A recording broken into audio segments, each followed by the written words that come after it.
all your weather coverage.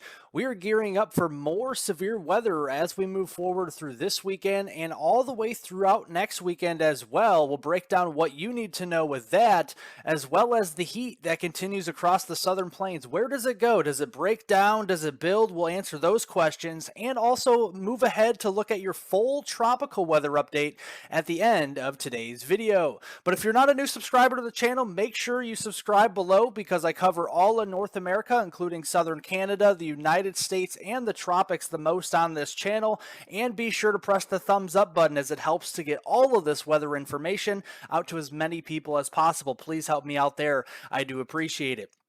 But moving forward here to the infrared satellite imagery as of late this morning, and you do see a complex, or at least a loosely organized complex of showers and storms here from the lower Ohio Valley down here into portions of the middle Mississippi Valley here as of late morning, and that is along a cold front. That's going to continue to slowly drag off to the east-southeast, and ahead of that front today, we do have a lot of warm, moist, and unstable air, and that's going to be able to rise as this cold front moves through. A cold front is a lifting mechanism, and that's going to allow that air, that warm, moist, and unstable air to lift up and produce some big-time thunderstorms today.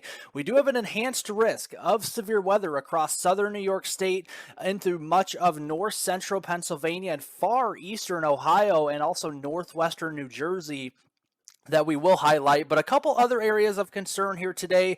Middle Tennessee near the Nashville region, down here toward Huntsville and Birmingham, Tuscaloosa, Alabama, northwestern Georgia here, and then back across the southern plains where we could be seeing some stronger storms as well in those slight risk areas. But our highest concern is that enhanced risk up across New England and the Northeast today here from just west of Albany down here through portions of southern New York State, getting back toward the Pittsburgh region and then just east of the Cleveland region.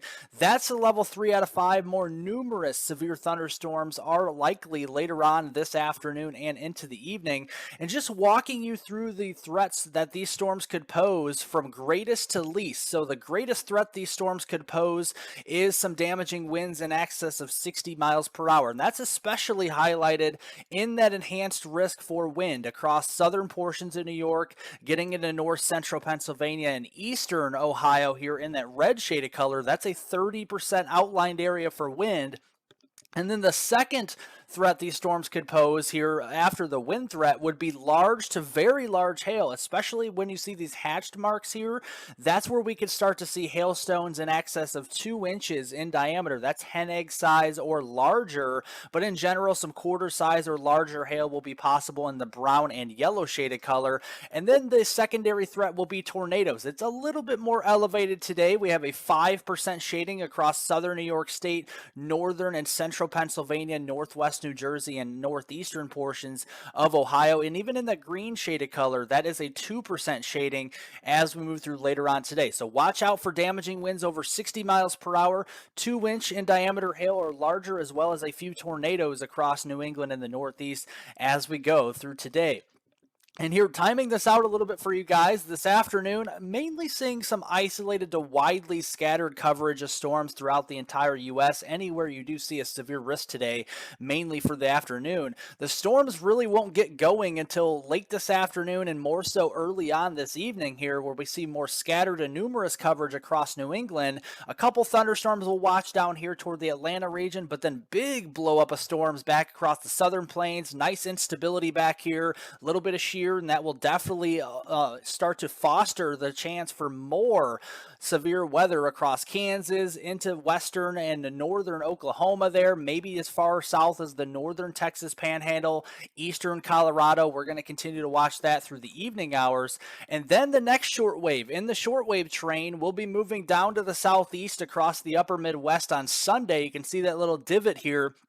This is the mid-level vorticity in the 500 millibar layer, and what this shows is just the spin in the atmosphere, and we see it a little bit there on Sunday across the eastern Dakotas into western Minnesota. That's going to be diving to the southeast into the western Great Lakes on Monday, and you can see almost like a cinnamon bun looking low pressure system there. That's going to be tightly wound, seeing some stratiform rain on the backside of that, some decent rain totals there for eastern Iowa, southern Wisconsin, and far northern Illinois. We're going to be watching that cold cold front, though, extending down through the Ohio Valley for severe weather on Monday, and then that will start to shift off to the east as we go into Tuesday. So looking here on Sunday, tomorrow, another slight risk of severe weather from the Omaha region down through Kansas City, Topeka to Wichita. Maybe even as far south as the Amarillo region, Tulsa, getting over to St. Louis, Paducah. Those areas will be continuing to watch for severe weather on Sunday, scattered to numerous coverage of storms possible across this region. And there is a tornado threat, and it's maximized across the Ozarks region here in Missouri around the Springfield area. So if you live down here, definitely keep an eye on the forecast as we move closer to your Sunday afternoon and evening. And looking at Sunday afternoon, again, scattered coverage of storms. Not everybody here in the affected area will see severe weather on Sunday. So we're going to probably be seeing a severe thunderstorm here, a severe thunderstorm there. That's about it by Sunday afternoon.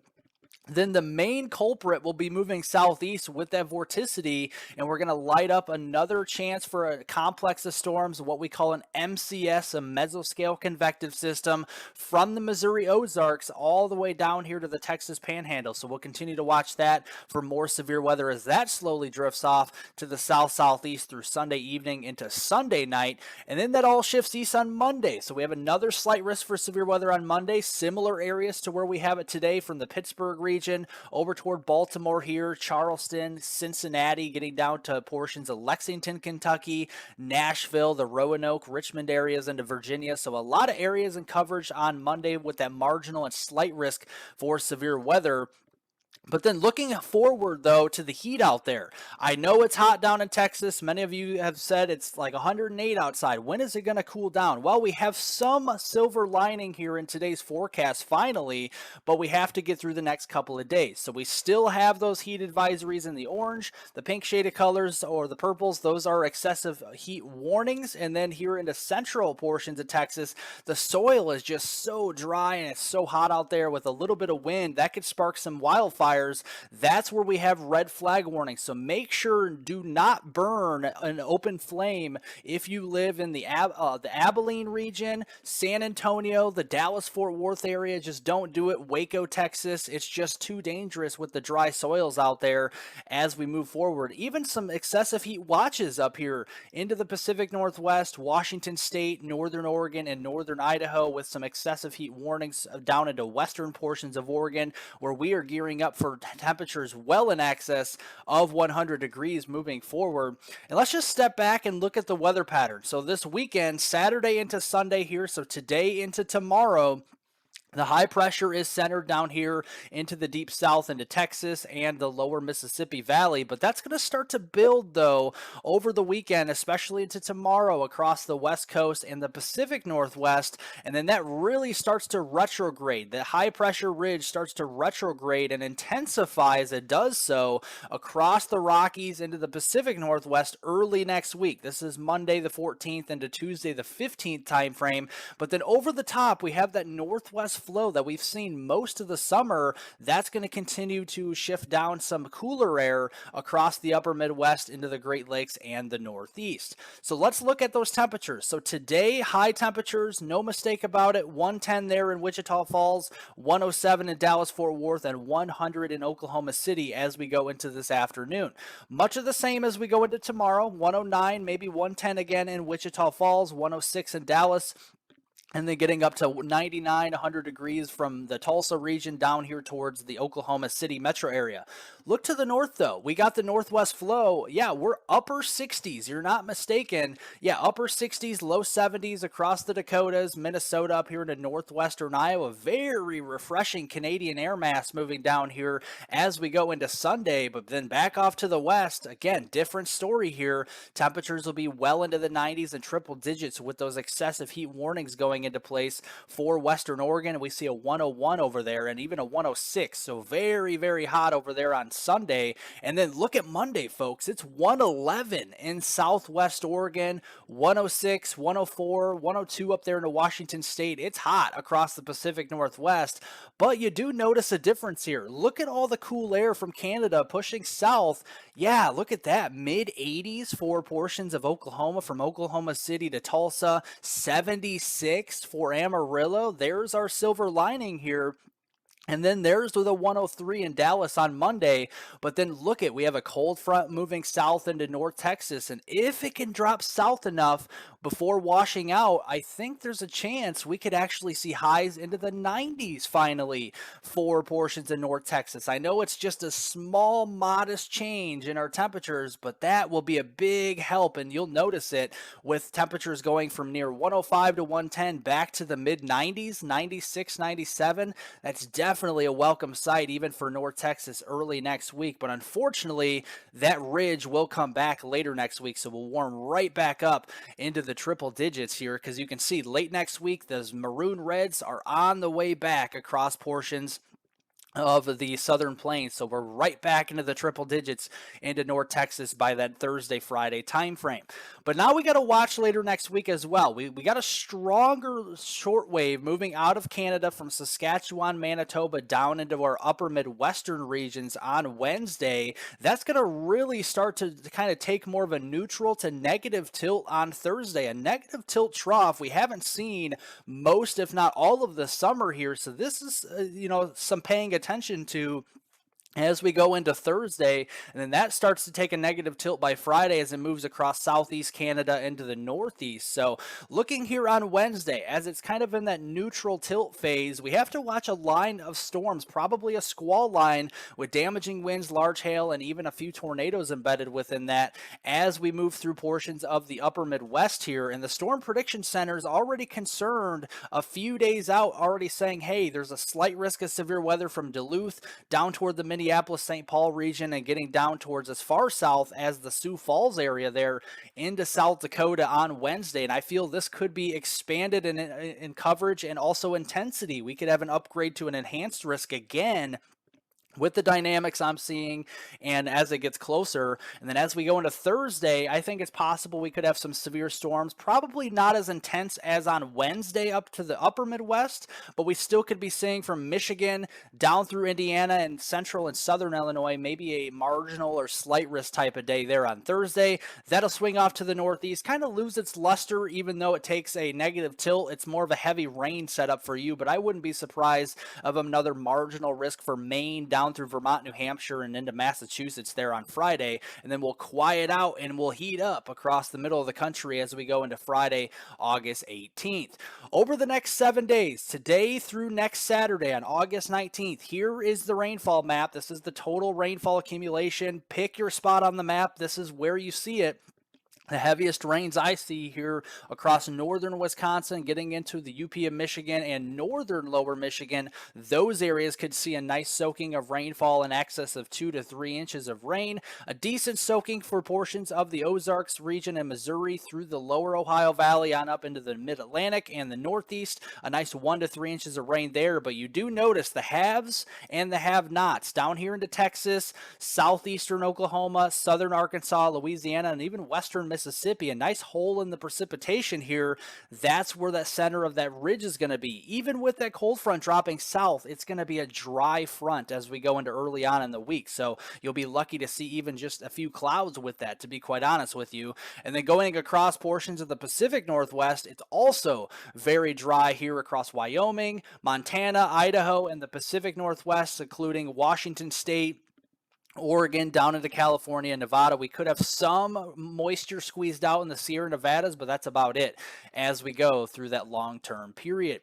And looking at especially the long-term period, let's go toward that last full week or so, getting closer to the last full week in August. This takes us through August 25th here, and you start to see the heat does build back for the southern plains, but it also will lift further to the north and strengthen as it does so into the Central Plains, maybe even into the Midwest and Ohio Valley for a time, and that's going to make our precipitation go down below normal again as we go through the end of August, and that's going to shift the active pattern just a little bit further to the north into Canada, but also a little bit further to the west into the Rockies as we go through that 25th time frame. Now turning to the full tropical weather update, and we have a lot to talk about here as well. We have a very active Eastern Pacific. There are 3 separate areas of concern for tropical development over the next 7 days, and 2 of them are actually moving away from sea, so we're not going to worry about those. The one of most concern is just pushing across the Central Americas as of today. That's going to be right near the coast there of Mexico, or just off the coast, and moving right parallel to the coast as well.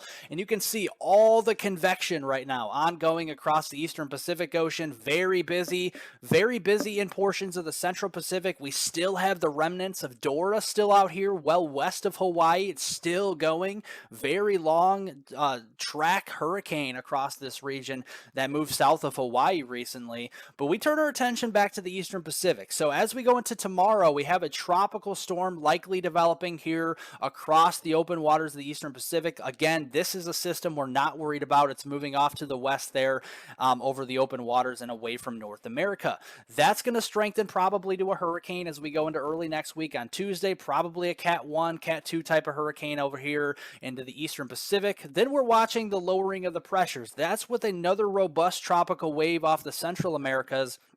That's going to push near the coast of Mexico and kind of move parallel of Mexico up toward the Baja of California. And look at how it strengthens. It strengthens to a tropical depression or maybe a low-end tropical storm by late next week on Thursday, August 17th, according to the European model. And then that really starts to take off with those very soupy, very warm waters in the Eastern Pacific there as we go into next weekend on next Saturday, Sunday, 19th, 20th time frame, down to a 980 millibar hurricane as we go towards portions of the Baja of California and west of Mexico there according to the European model.